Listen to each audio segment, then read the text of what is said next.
The Handkerchief by Great 78. Chapter 87. Charity.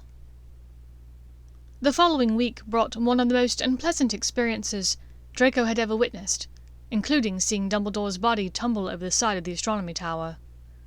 The unconscious figure of the Muggle Studies professor, Charity Burbage, revolved upside down over the table. Her clothes were ripped, and hair dirty and matted. Her fingernails were red and raw, nails broken as though she'd fought hard against whoever had brought her here. Draco did not know her well.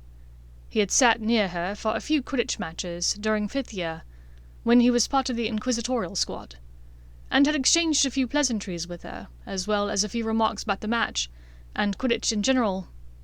Professor Burbage was also a fan of the Falmouth Falcons, and they discussed the prospects for the following year for their shared favourite team. Now, as she revolved slowly, unconscious above his dining-room table, Draco felt like he was going to throw up and pass out, all at once. This was Katie Bell, the Quidditch World Cup, and the top of the astronomy tower all rolled into one. This woman was doomed, and there was nothing he could do about it. He was surrounded by fellow Death Eaters and his mother. Everyone in the manor called together to witness the spectacle, and wait for the late arrivals. Nott had taken his time arriving as usual, and they were still waiting for Snape and Yaxley, both off on separate missions. Thankfully, the woman was unconscious. Had she been awake, had she been able to talk, to plead with them, Draco was certain he could not handle it.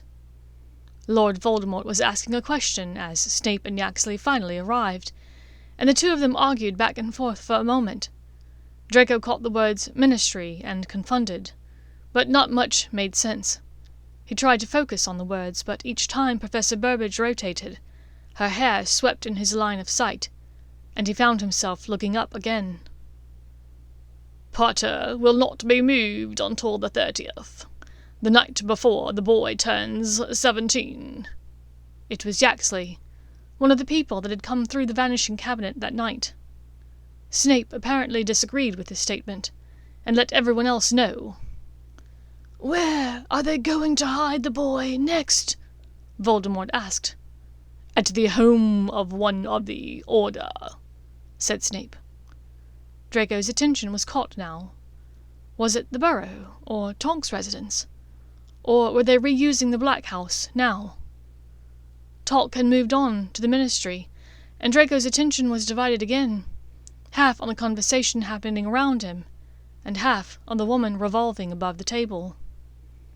"I have been careless, and so have been thwarted by luck and chance, those wreckers of all but the best-laid plans," Voldemort was continuing.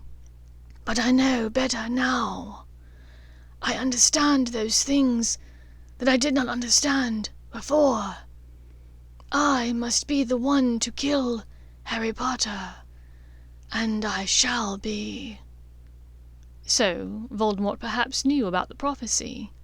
Had Snape told him? A horrible cry issued from the cellar. In all of his search for Muggleborns in the last week, Draco had missed a new development. Apparently, in addition to the kitchens, Malfoy Manor's cellars now boasted a prison. It was his mother's gardening cupboard, magically enlarged to hold several people. So far, thankfully, it was just one. He was uncertain who the current inhabitant was, but apparently it was the captured pure-blood spouse of a Muggleborn who was killed last year by the team of Dolohov, Yaxley, and McNair. The prisoner had been kept in various locations for quite a while, but had been moved to Malfoy Manor fairly recently. Whoever it was sounded pitiful, he thought. Then again, at the moment he didn't feel a whole lot stronger than that voice sounded. Now Lord Voldemort was discussing wands. "I understand better now. I shall need, for instance, to borrow a wand from one of you before I go to kill Potter." No one answered. Indeed, no one made any noise of any sort. The idea of giving your wand away willingly, of allowing someone else to use it, outside of a parent or child or close loved one. It was preposterous. No volunteers? Voldemort sneered at the group. Let's see. Lucius, I see no reason for you to have a wand any more. His father looked up in confusion. No doubt he'd already consumed several fire whiskies this morning. It was the first time that Draco had really looked hard at his father since returning from Hogwarts. He noticed how wan and weak his father looked. "My lord?" Lucius asked weakly. Your wand, Lucius. I require your wand. Lord Voldemort's voice was smug. His red gaze gleamed fiercely. His father looked quickly at Narcissa. From where Draco was sitting, he was able to see her hand sneak out from under her robes and grasp his father's arm briefly. Lucius reached into his own robes and removed his wand, holding it out to Voldemort. The Dark Lord examined it as though it was a curious spectacle.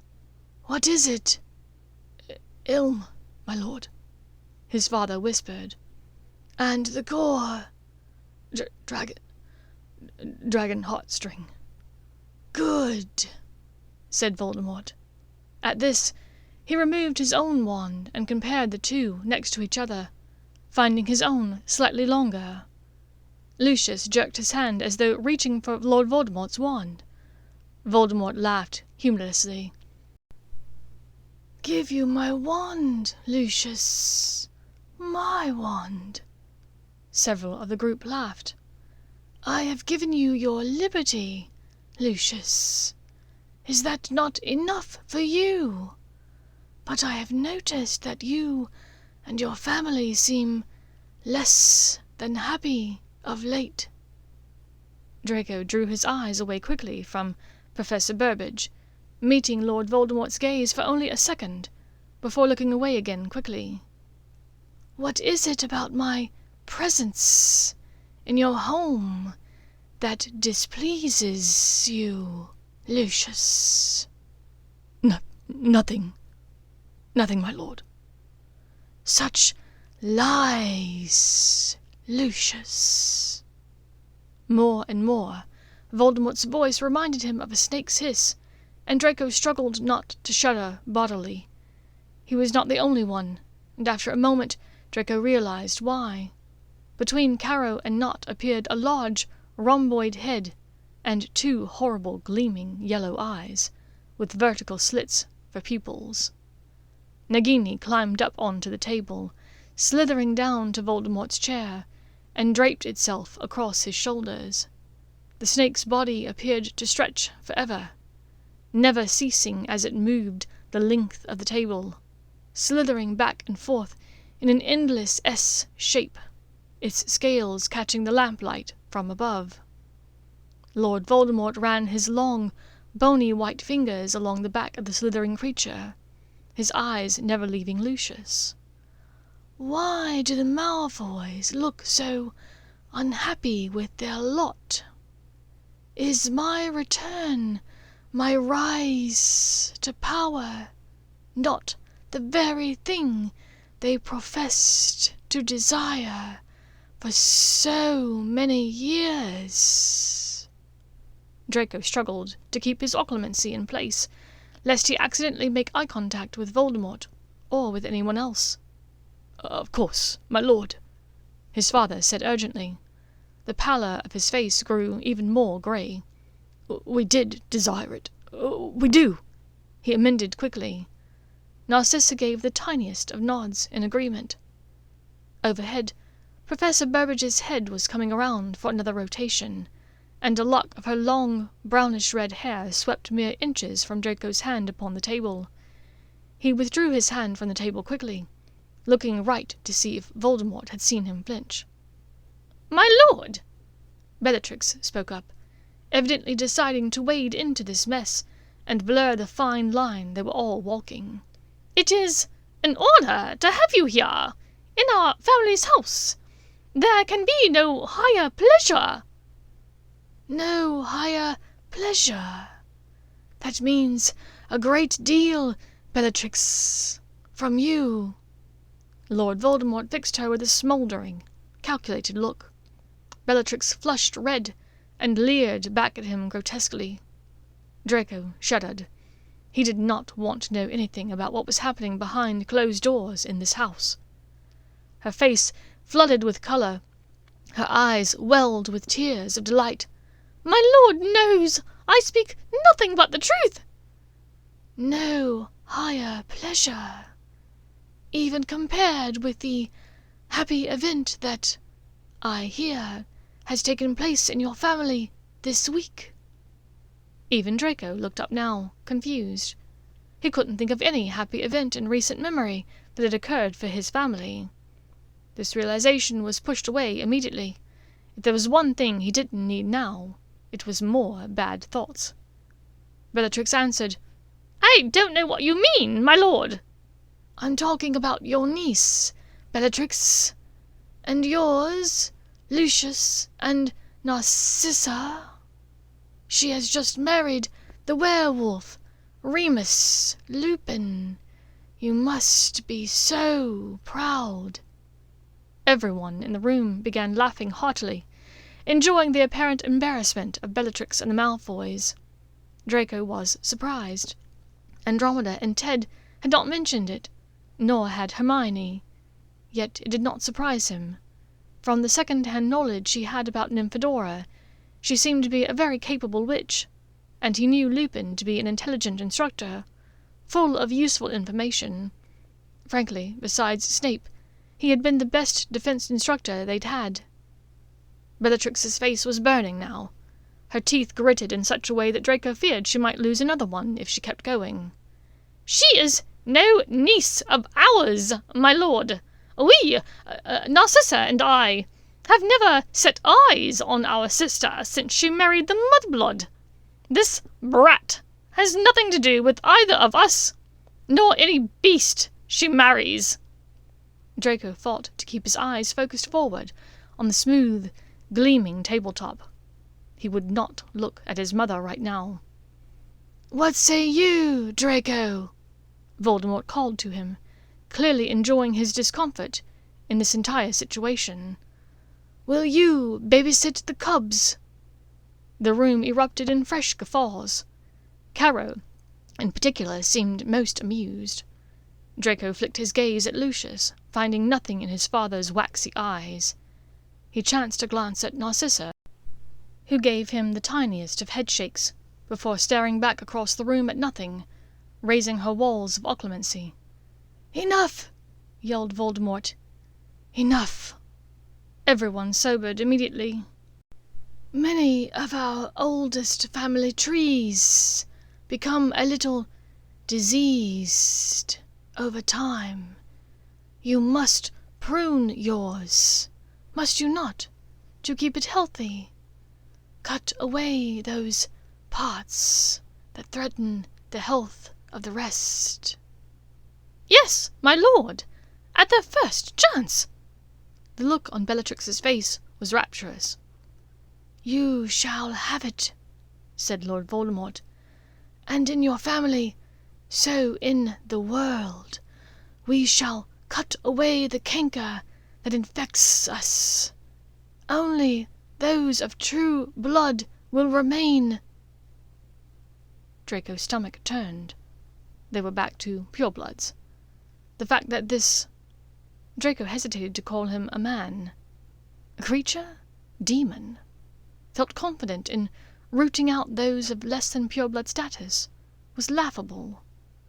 Lord Voldemort had a Muggle father, who was raised in a Muggle house. He was raised by Muggles, as far as Draco knew. Hermione had mentioned last summer that the witch that had been mentioned in the Daily Prophet articles about little Hangleton, the one that had been abused by the Gaunt Man, had been Voldemort's mother. She told him that the witch had died shortly after giving birth in a Muggle orphanage, and that Voldemort was raised there. How was this man so eager to erase Muggleborns and half-blood magical folk when he was one himself? Voldemort pointed the wand overhead at Professor Burbage, and with a small motion she was awakened. He asked Snape if he recognized the woman. "Severus, help me."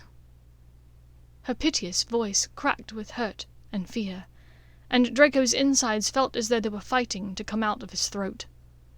"Ah, yes," said Snape, as the prisoner turned slowly away again. Draco flicked his eyes to Snape. How was the man so stoic? Yet even as he looked, he could see the walls of occlumency in the wizard's beady eyes. "And you, Draco?" The Dark Lord was turning to him now. Somehow he managed to shake his head, pushing aside memories of the overcast days in the Quidditch stands. Lord Voldemort explained to the group who Professor Burbage was, and what her supposed crime had been. "Professor Burbage taught the children of witches and wizards all about muggles. How they are not so different from us." Flint spat a large loogie onto the floor, and Draco felt rather than saw his mother flinch. "Severus, please, please," the revolving woman called out, more urgently now. "Silence!" said Lord Voldemort. He raised Lucius's elm and dragon heartstring wand again, and the professor was silenced. "Not content with corrupting and polluting the minds of wizarding children, last week Professor Burbage wrote an impassioned defense of mudbloods in the Daily Prophet. Wizards, she said, must accept these thieves of their knowledge and magic. The dwindling of the purebloods is, says Professor Burbage, a most desirable circumstance. She would have us all mate with muggles, or, no doubt, werewolves." The room was perfectly silent. It was clear now that Lord Voldemort's amusement had run out. Draco watched as Snape locked eyes once more with Charity Burbage. This time, Draco thought he noticed a crack in Snape's armor, the briefest of flinches in an otherwise perfectly blank facade. "Avada-kedavra!" Voldemort's high, clear voice rang out in the silence. The woman's body, which had been revolving as though weightless for so long, fell hard to the table with a loud crash. "Dinner, Nagini!" Nearly everyone had jumped backwards in their seats at the crash, but the suddenness of it, the finality of it, hit Draco hard, and he felt himself tipping sideways as he blacked out for a moment. He sat up almost instantly, realizing he was on the ground, but felt his mother's hand reach down and grasp his shoulder tightly. Narcissa pushed gently downwards, keeping his lower body pinned against the floor. Her eyes were wide, locked forward at whatever grotesque sight was in front of her. Draco heard a hissing sound, followed by an odd, ripping noise, then several soft thumps, those of the snake using its thick muscles to pull backwards against the resistance of something. "Pym!" His mother's whisper was nearly silent. The crack of Pym's apparition was drowned out by the mixture of laughter and noises of amused disgust around them. Pym held out his arm to Draco, and Draco gratefully reached for it. He felt his mother's hand disappear from his shoulder, then felt the smooth twist of Pym's apparition. They landed upon Draco's bed, and he turned his upper body swiftly to the side to throw up everything he'd eaten that morning. He tried in vain to vanish the sick, but finally Pym had to do it for him. When his stomach had finished clenching and his body was done retching, he turned over, shoving his face into the pillows. He screamed, and screamed, and screamed again. He did not know when this would be all over, but it could not come soon enough.